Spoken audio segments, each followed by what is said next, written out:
दोस्तों, फेमा ने 184 करोड़ की पेनल्टी लगाई है न्यूज क्लिक के एडिटर्स के ऊपर।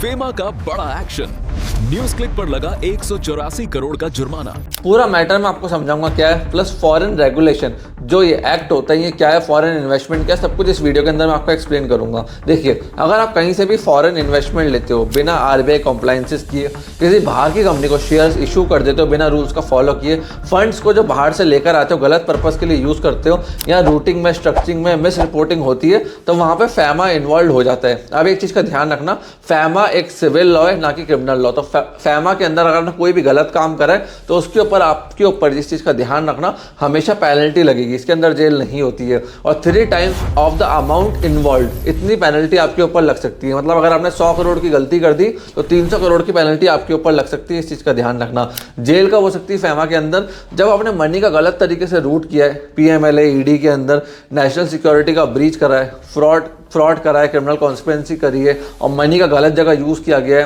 पब्लिक फंड्स को इन्फ्लुएंस किया गया है इसके अंदर, तो वहां पे फिर पीएमएलए ईडी बाकी एक्ट्स आपके ऊपर लग जाएंगे जो कि क्रिमिनल प्रोविजन से। इस चीज का ध्यान रखना। अब देखिए, अगर आपको फॉरेन से पैसा लेना है तो उसके तरीके क्या है मैं आपको एक्सप्लेन कर देता हूँ। पहली चीज, एफडीआई के थ्रू आप पैसा ले सकते हो, फॉरेन डायरेक्ट इन्वेस्टमेंट। जैसे आपका स्टार्टअप धंधा बिजनेस चला रहे हो तो 5-10 करोड़ की फंडिंग अगर तो ले सकते हो।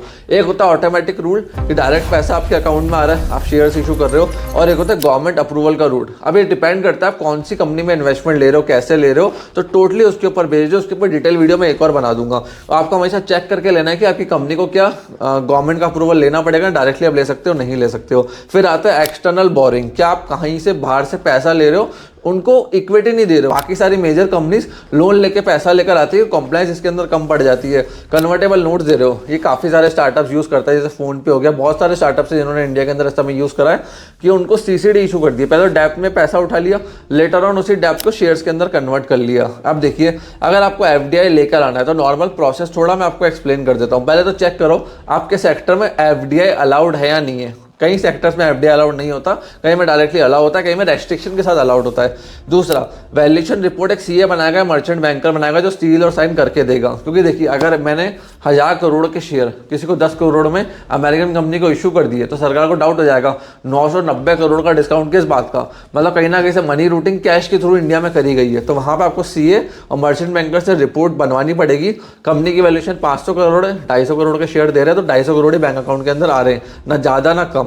फिर शेयर सब्सक्रिप्शन एग्रीमेंट साइन करवा लेना, उनका पासपोर्ट आईडी वगैरह सब ले लेना, ताकि आपको फ्यूचर में इशू ना आए। और फॉरेन इन्वेस्टर से पैसा कंपनी के अंदर आएगा तो रेमिटेंस के थ्रू आएगा, इस चीज का भी ध्यान रखना। शेयर्स आपको 60 डेज के अंदर अलॉट करने, और उसके बाद आरबीआई फाइलिंग कर देनी विद इन 30 डेज, इस चीज का ध्यान रखना। और देखिए, अगर आप फॉरेन में एक्सपोर्ट कर रहे हो, वेबसाइट डेवलपमेंट हो गया, सर्विसेज हो गया, तो वहां पर फेमा नहीं आता, इस चीज का ध्यान रखना। फॉरेन क्लाइंट से आप फीस ले रहे हो, फिर ये एक्सपोर्ट ऑफ सर्विस में आ जाएगा, समझ गए इस चीज को आप। तो एक्सपोर्ट ऑफ सर्विस कर रहे हो इसके अंदर, तो वहां पर आप उनसे फीस लोगे, बैंक को अपना कोड देना पड़ेगा, वो रेमिटेंस अमाउंट को कन्वर्ट करेंगे। अगर डॉलर्स में आ रहा है तो डॉलर्स टू आईएनआर करेंगे, ठीक है। यूए जैसे अगर एडी में आ रहा है तो फिर एडी को आईएनआर में कन्वर्ट करके आपके अकाउंट के अंदर देंगे। तो वहां पे सिर्फ आपको बैंक के अंदर कोड देना पड़ता है और इनवॉइस देना पड़ता है। हाँ, इनवॉइस फर्जी हुआ कि 100 करोड़ का हमने इनवॉइस रेज कर दिया कि इतनी सर्विस मैंने एक्सपोर्ट कर दी, जबकि एक्चुअली में पैसा आप रूट करके मंगा रहे थे थ्रू इनवॉइसिंग, तो वहां आप फंस जाओगे। इस चीज का ध्यान रखना। इसलिए प्रॉपर इनवॉइसिंग रखनी है, रिकॉर्ड्स रखने हैं, डिलीवरी ऑफ सर्विस रखना है, ताकि फ्यूचर में आपको कोई इशू ना आए। बैंक वाले अगर सरकार आ जाए, कभी एजेंसी से आ जाए